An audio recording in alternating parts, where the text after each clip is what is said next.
the Rat. Long before the 3 world titles and the red Ferrari cap, he was just a rich kid from Vienna, trying to buy a chance in Formula One. In 1971, the young Austrian, having been denied family support for his racing ambitions, took out a huge bank loan, pledging his own life insurance policy, and wired £150,000 to Max Mosley in exchange for a Formula 2 seat with March, plus a few cameo Formula 1 outings. His results were modest, qualifying last and finishing 16th at Monaco. Yet, simply appearing on the grid mattered more than the finishing position. When March asked him to bankroll both F2 and F1 efforts for 1972, Lauda's funds ran thin, and family pressure mounted, but he refused to quit. Instead, he pulled off a bold bluff. For 1973, he walked into BRM boss Louis Stanley's office with an Austrian bank manager who spoke barely any English, and pretended major sponsorship money was imminent. The cash never arrived, but the contract did. And on track, Lauda regularly outpaced teammates Clay Regazzoni and Jean-Pierre Beltoise, even running third at Monaco before his gearbox failed. Regazzoni was so impressed, he personally convinced Enzo Ferrari to sign Lauda and pay off his crippling debts. Freed from the pay driver stigma, Lauda delivered on pure speed and would go on to win 3 world championships. His story captures both sides of the pay driver coin. Money can open the first door, but only raw talent keeps it from slamming shut. Rainman. He grew up in a well-off São Paulo family.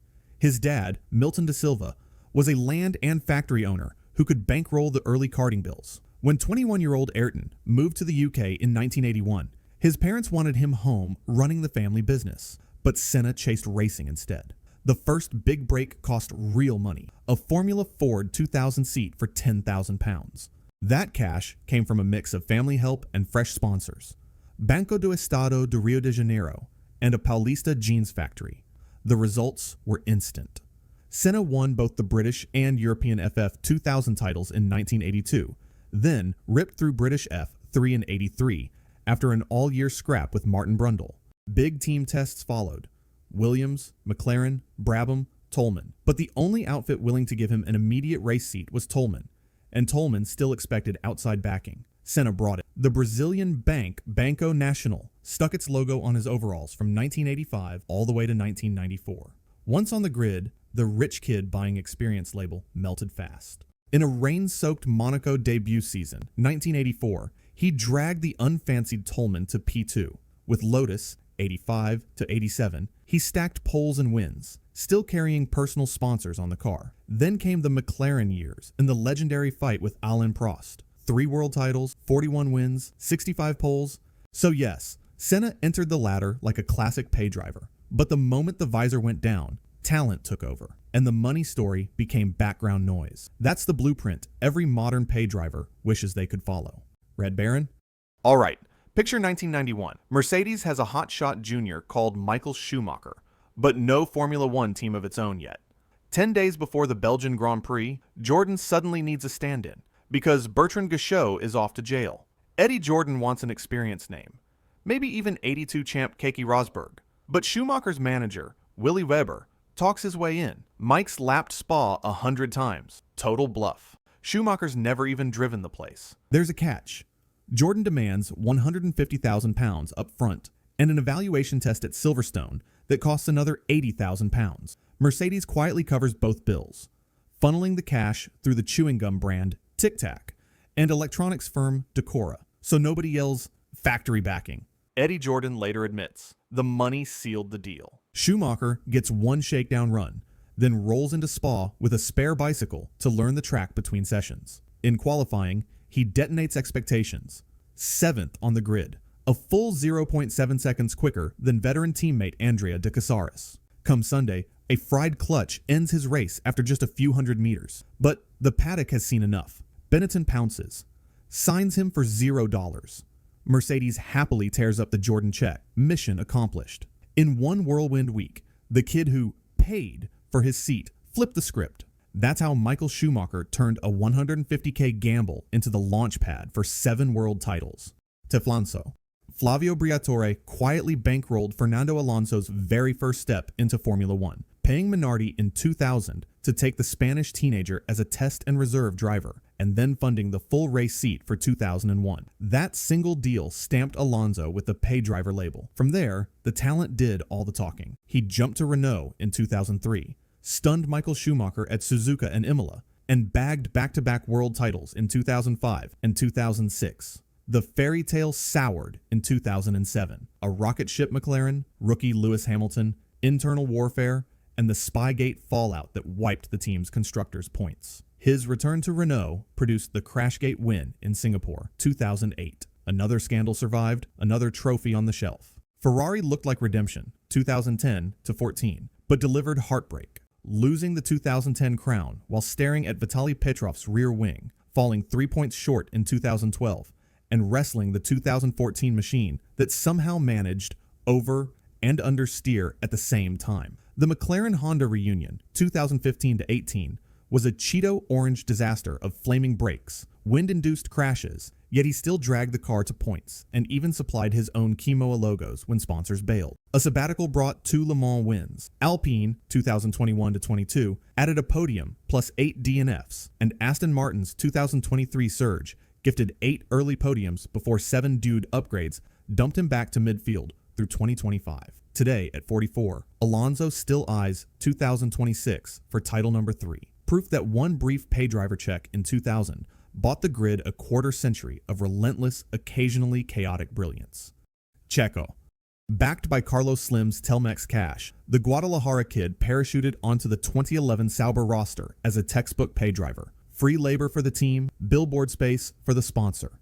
Early flashes, tire whisperer podiums in Malaysia, Montreal, and Monza in 2012 earned him a high-pressure McLaren swing in 2013. But Jenson Button soundchecked him, and the gig was up. After a single season, that tumble could have been terminal. Except cash-strapped, Force India needed both speed and pesos. Checo delivered. Rock-solid points, podium raids on tire-friendly days, and even a role in saving the team from creditors when it slid into administration. He matured into the Minister of Defense, the guy you hated to pass and loved to hire. Enter Red Bull, late 2020. They didn't recruit him to dethrone Max, just to hoover up constructors' points, pester Mercs and Ferraris, and pounce if Verstappen's race went pop. Year 1, he did exactly that, mugging Baku when Max's tire exploded, and blocking Hamilton in Abu Dhabi to tilt the title Red Bull's way. But the car evolved, Max evolved, and Checo didn't quite.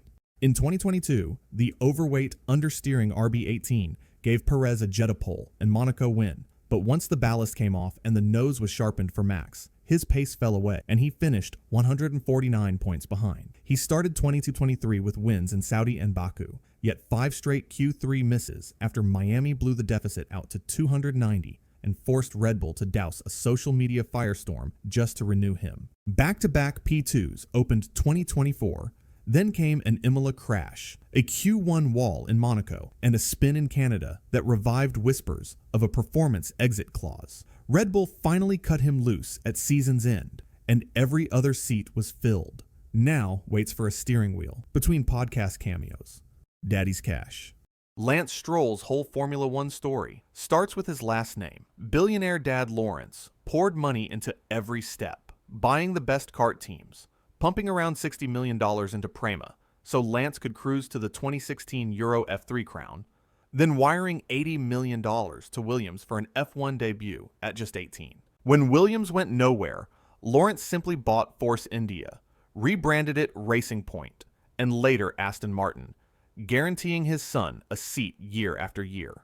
On paper, Lance owns a few shiny moments. He lucked into a podium at chaos-filled Baku 2017, snagged a shock pole in the wet at Turkey 2020, and can nurse tires when the stars align. But those highs are rare. He was hammered by every heavyweight teammate, Perez, Vettel, now Alonso, while crashes fill the highlight reel, wiping out Ricciardo in China, pancaking the wall in Singapore Quali 2023. The numbers hurt too. In 2023, Alonso scored 206 points, Stroll just 74. The bigger problem is attitude. Radio rants about drive, amazing finish. That's crazy is an understatement. I mean, it's the worst piece of shit I've ever driven in my life, to be honest. A public shove on his trainer after a bad lap in Qatar. While Aston's other side of the garage sells hope to new investors, Lance sounds like a kid, forced to finish his homework. And that vibe matters now, with Honda, Aramco, and even Adrian Newey piling in. They expect a driver who lifts the room, not one who drags it down. Lance Stroll isn't the worst driver to grace F1, but he might be the most uninspiring. Latifi. He grew up in Montreal in a wealthy family. His father, Michael, runs Sofina Foods and is worth billions, so funding a racing dream was never a problem. Latifi started karting at 13, late for future F1 drivers, but money helped him catch up fast. From 2012 to 2014, he jumped into almost every junior series he could pay for. In 2016, Latifi settled in GP 2/F2 with Dams. Over 4 full seasons, he collected a handful of wins. His peak came in 2019. 4 victories, P2 in the championship, enough super license points, and more important, proof that the checks were still clearing.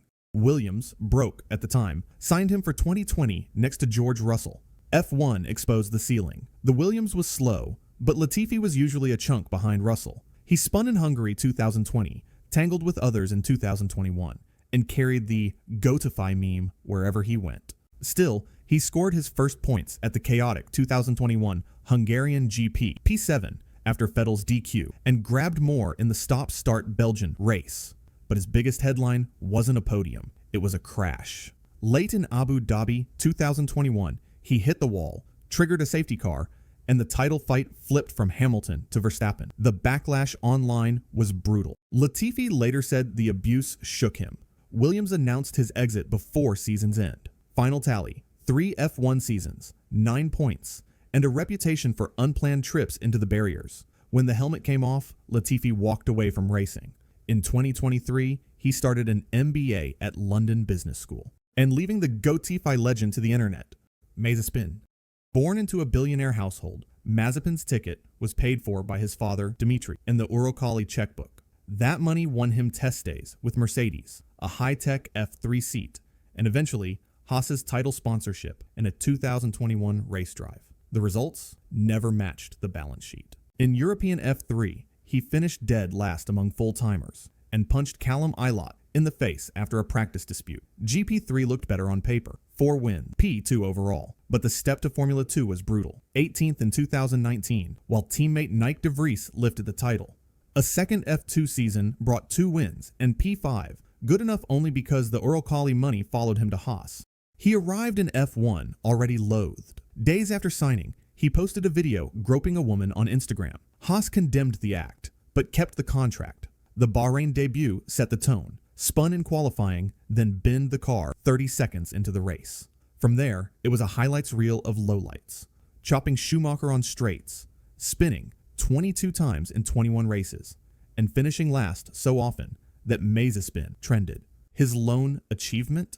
A fastest lap at Spa, where every lap was behind the safety car. Season totals, 0 points, 5 retirements, best finish P14, officially 21st in a 20-car championship after Robert Kubica's cameo bettered him. The finale came off track. When Russia invaded Ukraine in February 2022, Haas tore the Uralkali stickers off the car and tore up Mazepin's deal 8 days later. Without Dad's money, the worst rookie season in modern F1 history ended exactly where most thought it should have started, outside the paddock. Crash tour? Born in Maracay, Venezuela in 1985, he jumped on a BMX bike at 4, switched to karts at 7, and by his late teens, crossed the Atlantic chasing an F1 dream. Money was always the magic key. The Venezuelan government, personally pushed by Hugo Chavez, and the state oil giant PDVSA kept writing the checks. Over his career, they would pour about $200 million into his racing. That cash unstuck a lifetime ban from Monaco. He'd wiped out a Marshall under yellow flags in World Series by Renault, and later bought him a Williams F1 seat. The results never matched the budget. In GP2, he was quick but chaotic. Wins one weekend, carbon fiber confetti the next. Yet in 2010, he strung together 6 victories, bagged the title, and the checkbook did the rest. Williams needed funding. PDVSA delivered $30 million a year, and Maldonado debuted in 2011 alongside Rubens Barrichello. Straight away, the nickname Crash Tour stuck. He collected penalties like souvenirs, rammed Lewis Hamilton in Spa, and even spun in the pit lane in Canada. But then came Barcelona 2012. Helped by Hamilton's fuel penalty, Maldonado started from pole, outwitted Fernando Alonso on strategy and took a shocking maiden win, Williams' first since 2004 and Venezuela's first ever. For one Sunday, he looked like a world beater. The next Sundays, a wrecking ball. 5 seasons in F1 produced 96 starts, 32 retirements, and an estimated 52 accidents, more races ruined than finished cleanly. When Williams finally lost patience, Maldonado took his sponsorship to Lotus for 2014-15.